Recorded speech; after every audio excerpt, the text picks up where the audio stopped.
काहींचा काय म्हणा?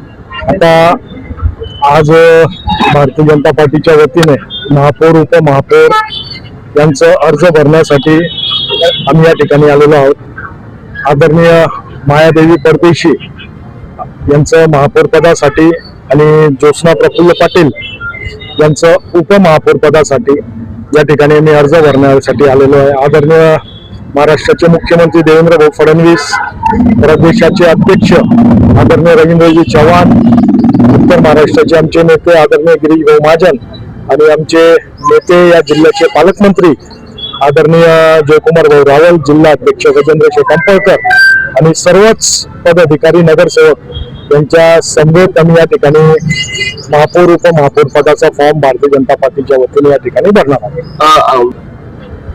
मला वाटतं का खात्री बोलायची गरजच नाही, 50 नगरसेवक जर बहुमताने आम्ही निवडून आलेलो आहोत। भारतीय जनता पार्टी एक शिस्तबद्ध पक्ष आहे।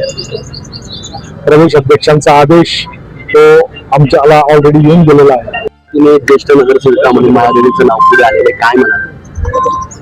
निश्चितच काहींचं काम अतिशय चांगलं आहे, तसंच विकीचं संघटन देखील अतिशय मजबूत आहे। धुळे शहरात सर्वात मजबूत असं संघटन असल्या कारणाने त्यांना या पदाची जबाबदारी दिलेली आहे। यापुढे असा फोड भारतीय जनता पार्टीचा आपण व्हावं याबाबत काही एकमत झालंय का? नाही, सर्वांचं याविषयी एकमत झालेलं आहे।